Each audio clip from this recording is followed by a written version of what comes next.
भारत में एक ऐसा गांव है जहां रात होते ही लोग गायब हो जाते हैं। ये कोई कहानी नहीं है, क्योंकि वहां के लोग आज भी कहते हैं कि जो भी आदमी सूरज ढलने के बाद उस गांव में बाहर निकला वो कभी वापस नहीं आया। और सबसे डरावनी बात यह है कि वहां से किसी की लाश भी नहीं मिलती, कोई चीख सुनाई नहीं देती, कोई निशान नहीं मिलता। बस इंसान जैसे हवा में घुल जाता है और कुछ समय बाद ऐसा लगता है जैसे उसकी जगह कुछ और मौजूद है, कुछ ऐसा जो दिखता तो इंसान जैसा है लेकिन है नहीं। इस गांव का नाम है कालीधर। दिन में यह गांव बिल्कुल आम लगता है। बच्चे खेलते हैं, औरतें हंसती हैं, आदमी अपने काम में लगे रहते हैं। सब कुछ इतना सामान्य कि तुम्हें लगेगा ये सब अफवाह है।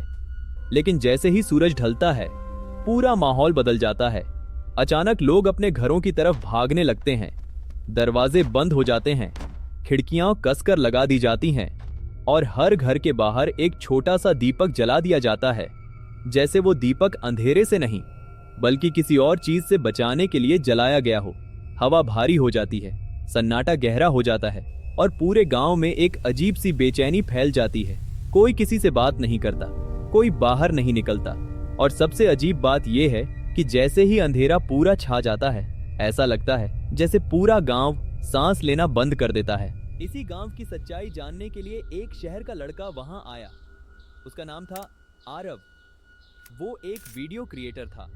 उसे ऐसी जगहों पर जाना पसंद था जहां लोग जाने से डरते हैं। उसे लगता था कि हर डर के पीछे एक लॉजिक होता है और हर कहानी के पीछे एक सच।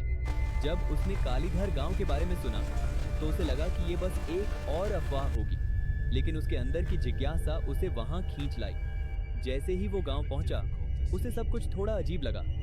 लोग उसे देखकर चुप हो जाते, उसकी तरफ घूरते और फिर नजरें हटा लेते, जैसे वो उसे देखकर खुश नहीं थे बल्कि डरे हुए थे। उसने कुछ लोगों से बात करने की कोशिश की, लेकिन किसी ने उसे सीधा जवाब नहीं दिया। खासकर जब वो रात के बारे में पूछता, लोग तुरंत विषय बदल देते या वहां से चले जाते, जैसे उस एक शब्द में ही कोई खौफ छुपा हो। शाम होते होते उसकी मुलाकात एक बूढ़े आदमी से हुई। उसकी आंखें गहरी थीं, जैसे उसने बहुत कुछ देखा हो, और उसकी आवाज धीमी लेकिन भारी थी। उसने आरव को पास बुलाया और धीरे से कहा, तुम नए हो इसलिए बता रहा हूं, सूरज ढलने के बाद बाहर मत निकलना। आरव ने हल्की सी मुस्कान के साथ पूछा, क्यों, क्या होगा? बूढ़ा कुछ सेकंड तक चुप रहा। उसकी आंखें जैसे अंधेरे में कुछ खोज रही थीं। फिर उसने कहा, यहां रात के बाद इंसान नहीं चलते। आरव हंस पड़ा, तो क्या भूत चलते हैं? बूढ़े ने उसकी आंखों में सीधा देखा और धीरे से कहा, नहीं, यहां परछाइयां चलती हैं। उस एक लाइन ने कुछ सेकंड के लिए माहौल को जमा दिया, लेकिन आरव ने इसे सीरियसली नहीं लिया। उसे लगा ये बस लोगों की बनाई हुई डरावनी कहानी है। उसने मन ही मन तय कर लिया कि वो रात में बाहर जाकर खुद सच्चाई देखेगा। जैसे ही सूरज ढलने लगा उसने गांव का असली रूप देखा। लोग जल्दी जल्दी अपने घरों में जा रहे थे, दरवाजे बंद हो रहे थे, खिड़कियां धड़ाधड़ लगाई जा रही थीं और कुछ ही मिनटों में पूरा गांव खाली हो गया। सिर्फ दीपकों की हल्की रोशनी और हवा की आवाज बची थी। रात के करीब 12 बजे, जब पूरा गांव गहरी नींद में था या शायद डर में छुपा हुआ था, आरव ने अपना कैमरा उठाया। उसका दिल थोड़ी तेजी से धड़क रहा था, लेकिन उसकी जिज्ञासा डर से ज्यादा थी। उसने धीरे से दरवाजा खोला। दरवाजा खुलते ही एक ठंडी हवा का झोंका उसके चेहरे से टकराया, जैसे बाहर कोई उसका इंतजार कर रहा हो। उसने एक गहरी सांस ली और बाहर कदम रखा। गांव की गलियां खाली थीं, हर तरफ सन्नाटा था। उसके कदमों की आवाज उस खामोशी में साफ सुनाई दे रही थी। दीवारों पर लंबी लंबी परछाइयां बनी हुई थीं, जो दीपकों की रोशनी में हिलती डुलती दिख रही थीं। शुरुआत में सब कुछ सामान्य लगा, लेकिन कुछ सेकंड बाद उसे एहसास हुआ कि वो अकेला नहीं है। उसे लगा जैसे कोई उसके पीछे चल रहा है, बिल्कुल उसके कदमों की लय में। वो तुरंत रुका और धीरे धीरे पीछे मुड़ा, लेकिन वहां कोई नहीं था, सिर्फ खाली सड़क और हिलती हुई परछाइयां। उसने खुद को समझाया कि ये उसका वहम है, लेकिन जैसे ही उसने फिर से चलना शुरू किया, वही एहसास वापस आ गया। अब वो सिर्फ महसूस नहीं कर रहा था, उसे यकीन हो गया था कि कोई है उसका दिल तेजी से धड़कने लगा। उसकी सांसें भारी हो गईं। उसने अपने आसपास देखने की कोशिश की, लेकिन अंधेरे के अलावा कुछ नहीं दिख रहा था। तभी उसकी नजर जमीन पर पड़ी, और जो उसने देखा उससे उसका खून जम गया।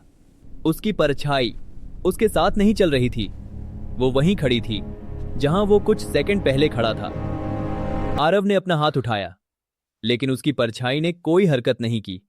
उसने एक कदम पीछे लिया, लेकिन उसकी परछाई वहीं खड़ी रही। अब उसके चेहरे पर डर साफ दिख रहा था। और फिर धीरे धीरे वो परछाई हिलने लगी, लेकिन इस बार वो आरव की हरकतों को फॉलो नहीं कर रही थी। वो अपनी मर्जी से चल रही थी, और धीरे धीरे वो उसकी तरफ बढ़ने लगी। आरव पीछे हटने लगा। उसके कदम लड़खड़ा रहे थे। उसका दिमाग काम करना बंद कर रहा था। वो समझ नहीं पा रहा था कि ये क्या हो रहा है। तभी चारों तरफ से एक धीमी आवाज गूंजी, तुम्हें मना किया था। आवाज इतनी धीमी थी, लेकिन इतनी भारी कि उसके शरीर का हर हिस्सा कांप उठा। अब वो भागने लगा। जितनी तेजी से वो भाग सकता था, लेकिन जितना वो भागता उसे लगता वो परछाई उसके और करीब आ रही है। और फिर अचानक सब कुछ शांत हो गया। अगली सुबह गांव वाले अपने घरों से बाहर निकले, जैसे हर दिन निकलते थे। सब कुछ सामान्य लग रहा था, लेकिन आरव कहीं नहीं था। उसका कैमरा जमीन पर पड़ा था, और उसके पास सिर्फ उसके पैरों के निशान थे, जो एक जगह जाकर अचानक खत्म हो जाते थे। बूढ़ा आदमी धीरे धीरे उस जगह तक आया। उसने नीचे देखा और फिर आसमान की तरफ, जैसे उसे पहले से पता था कि क्या हुआ है। उसने धीरे से कहा, हमने उसे चेतावनी दी थी। यहाँ रात के बाद इंसान नहीं रहते, सिर्फ उनकी परछाइयां जिंदा रह जाती हैं।